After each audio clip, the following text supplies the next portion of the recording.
The Life and Teaching of the Masters of the Far East, Volume 1, Chapter 24, of 24. Time went on until the last day of December, and the year was drawing to a close.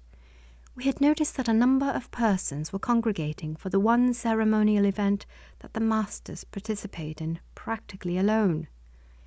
Each day we were introduced to strangers. All spoke English, and we began to feel that we were part of the village life. One day we were told that the event would take place on New Year's Eve, and we were invited to be present. We were also told that, whilst this event was not for outsiders, it was in no way a secret meeting, that none of their meetings were private.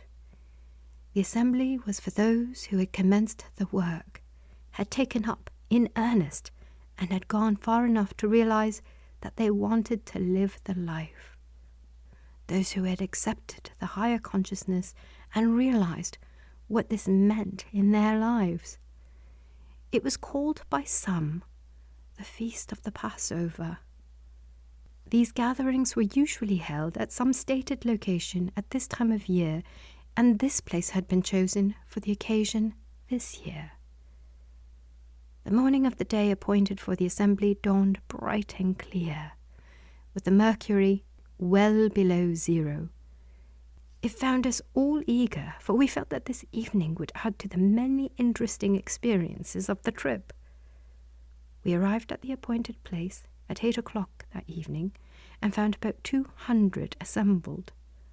The room was lighted in the same way as the one mentioned before and was very beautiful. We were told that the beautiful young lady who once before had been our hostess would have charge of the services. A few moments after we were seated, she entered the room, and we all marvelled at her youth and beauty. She wore a beautiful white gown, but there was no attempt at display. She stepped quietly to the small platform and began her address. We are gathered here this evening with the desire to enter into the fuller meaning of passing from a lower to a higher consciousness, and we welcome those of you who are prepared for this. At first you followed us, led by your interest in the things you have seen us accomplish, which you at first looked upon with awe and wonder, thinking of them as marvelous. We know you have at this time learned to look upon these things as the everyday occurrences of a life lived as it should be lived, a natural everyday life that God would have us live at all times. By this time you are satisfied we have not performed any marvels. You realize the true spiritual meaning of what you are doing. A consciousness that functions from the true spiritual plane always interprets all forms in terms of the ideal underlying them. Then the great inner meaning is revealed, and there is no mystery. Consequently, no marvel, no miracle. This passing over from a lower to a higher consciousness means putting away the material, where all is discord and inharmony, and taking up and accepting the Christ consciousness, in which all is beauty, harmony, and perfection. This is the natural way of living, the way God sees us living, and so beautifully exemplified by Jesus here on earth. The other is the unnatural, the self-way, the hard way. When we realize it, it is so easy, so natural to live the Christ way. Then we come into the Christ consciousness. We have tables spread. This is the only occasion on which we congregate for a feast. It is not a feast such as those in mortal consciousness might think.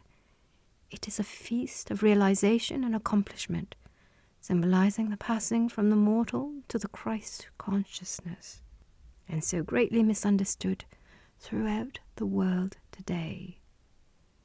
We believe that all of God's children will sit down to such a feast some day with the true realization of this meaning. We shall have with us tonight a few of those that have so perfected their bodies that they are able to take them into all the celestial realms and there receive the highest teachings. They have all lived a certain time here in visible form, then passed on and taken their bodies with them to a place in consciousness where they are not visible to mortal eyes. And we must raise our consciousness to the Christ consciousness to converse with them. But those that have so perfected the body that they can take it to the celestial realm can return to us and go away at will. They are able to come and instruct all who are receptive to their teaching and appear and disappear at will. It is these that come and teach us when we are ready to receive instruction, sometimes intuitively and at times by personal contact. There will be 5 of these to break bread with us tonight. Among the 5 is one especially beloved by us, as she is the mother of one of us and has dwelt among us. This proved to be Emil's mother. We will now gather around the tables. The lights were dimmed for a moment, and all sat perfectly quiet with bowed heads. Then the lights came on and the 5 stood in the room, 3 men and 2 women. They were all dressed in white and were radiantly beautiful, with a soft glow of light about each one of them. They walked quietly forward, and each took a place left vacant at the head of each table. Emil's mother took the place at the head of our table, with our chief at her right and Emil at her left. After the 5 were seated, the edibles began to arrive.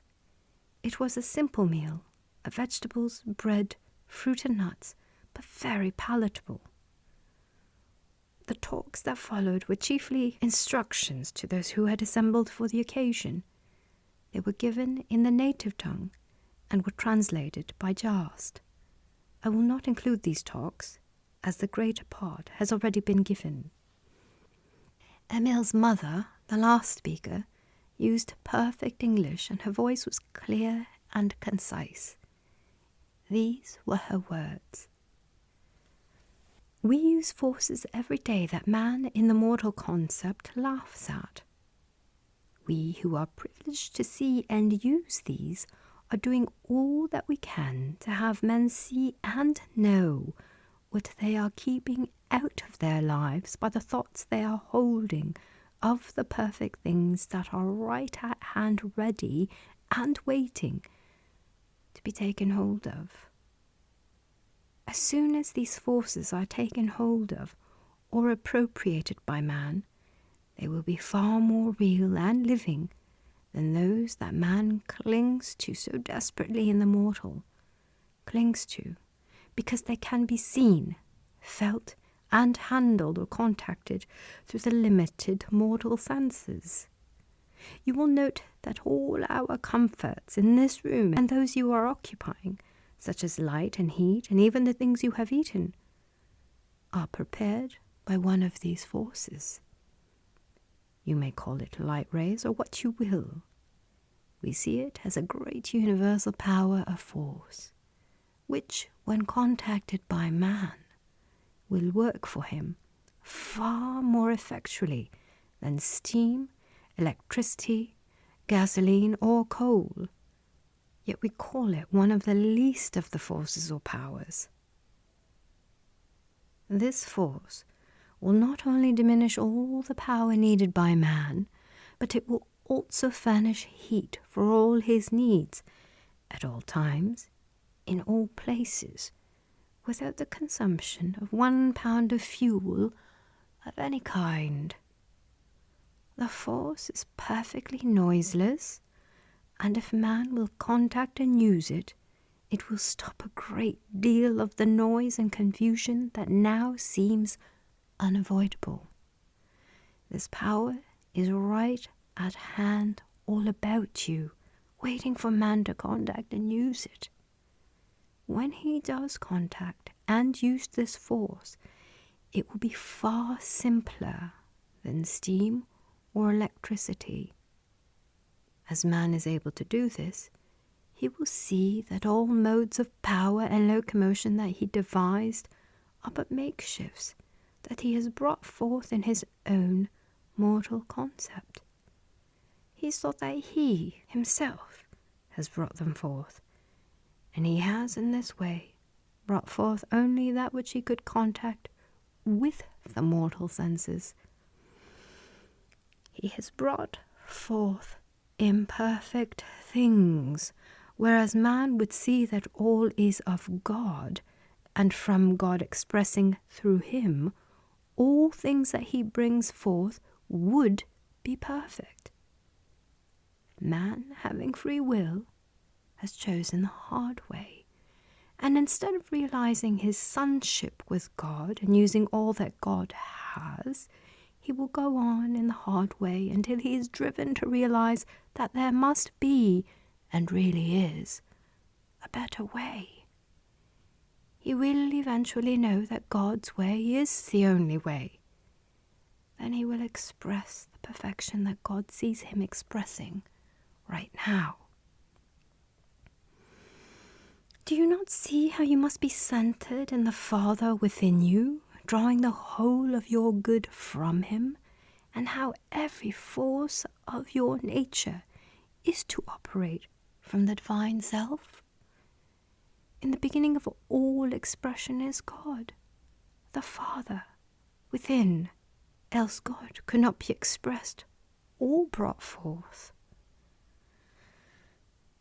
Here, one of our party asked what power or force our thoughts and words had upon our lives. She held out her hand, and in a moment, a small object was lying in it. She said, "Let me drop the pebble into this bowl of water." You see that the vibrations caused by the pebbles coming in contact with the water radiate from that center in ever-widening circles until they reach the rim of the bowl, or outer edge of the water, where, to the eye, they seem to lose their force and stop. What really happens is this. As soon as the vibrations have reached the limits of the water, they start on their return journey back to the place where the pebble entered the water, and they do not tarry until they reach the center. This exactly represents every thought or word we think or speak. The thought or word sets in motion certain vibrations that go out and on in ever-widening circles until they compass the universe. Then they return as they went forth to the one that sent them out. Every thought or word we think or speak, be it good or bad, as certainly as we send it forth. This returning is the day of judgment spoken of in your Bible. Every day will be a day of judgment thereof. The judgment will be good or evil, just as the word or thought sent out is good or evil.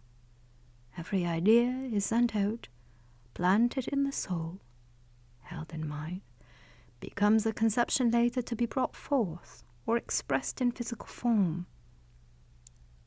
Thoughts or ideas of perfection bring forth perfection. Thoughts or ideas of imperfection bring forth imperfection. The sun and earth combined will produce with equal willingness the mighty banyan or the smallest flower if the seed is planted. It is in this way that the soul and spirit respond to the call of man, and that for which he asks by word or thought, he receives. The only thing that has separated man from heaven is a mist of material thought that man has created around heaven, and this has given rise to the mysteriousness that surrounds all things divine. This veil of mystery is gradually being pulled aside, and it is found that there is no mystery. Those establishing their different church organizations have found it expedient to surround the things of God with mystery, thinking to get a closer hold upon the people. But all are now finding that the deep things of God are the real, simple things of life. If not, of what avail are they? All are perceiving that the church but typifies the Christ consciousness in man, the God center of humanity.